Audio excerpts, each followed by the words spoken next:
VNews.pk के लिए कराची से मैं हूं वकास खान।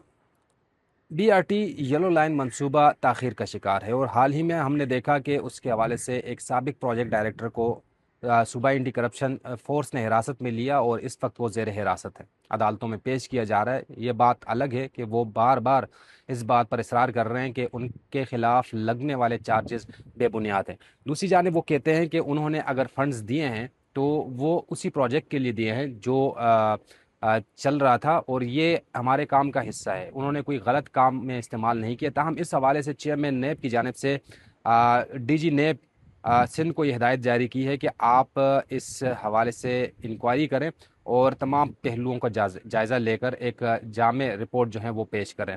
इसमें कहा यह जा रहा है नेब ज़राए के मुताबिक कि ये पहलू देखा जाएगा कि इस प्रोजेक्ट में रकम 8 अरब रुपए जो हैं वो कैसे इस्तेमाल हुए।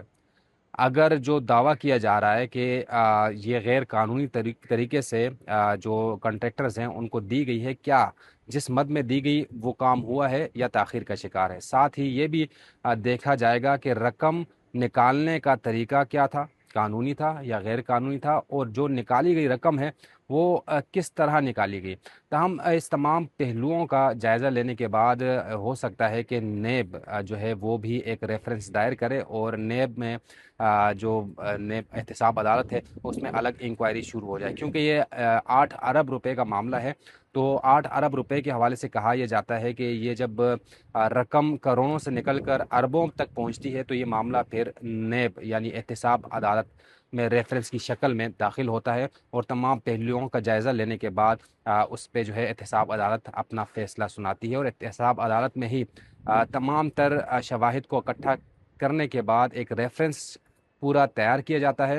रेफरेंस तैयार करने के बाद एहतसाब अदालत में जमा किया जाता है, वो समाअत के लिए मंजूर होता है और समाअत के बाद उसको साबित करना पड़ता है कि आया ये जो इल्ज़ामात हैं ये हकीकत पर मबनी हैं या मफरूज़े हैं।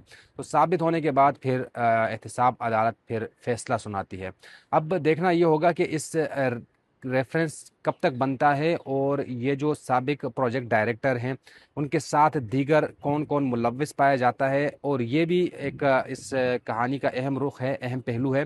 जिस तरह प्रोजेक्ट डायरेक्टर साबिक प्रोजेक्ट डायरेक्टर ये दावा कर रहे हैं कि उन्होंने कोई गलत काम नहीं किया, जो भी किया इस प्रोजेक्ट के लिए किया, कॉन्ट्रैक्टर्स को रकम जो अदा की गई वो इसी प्रोजेक्ट के लिए अदा की गई, तो क्या वो सही हैं। तो इस तमाम पहलुओं पर जायज़ा लेने के बाद एहतसाब अदालत में रेफरेंस जो है वो रेफरेंस की शक्ल में इसको दायर किया जाएगा।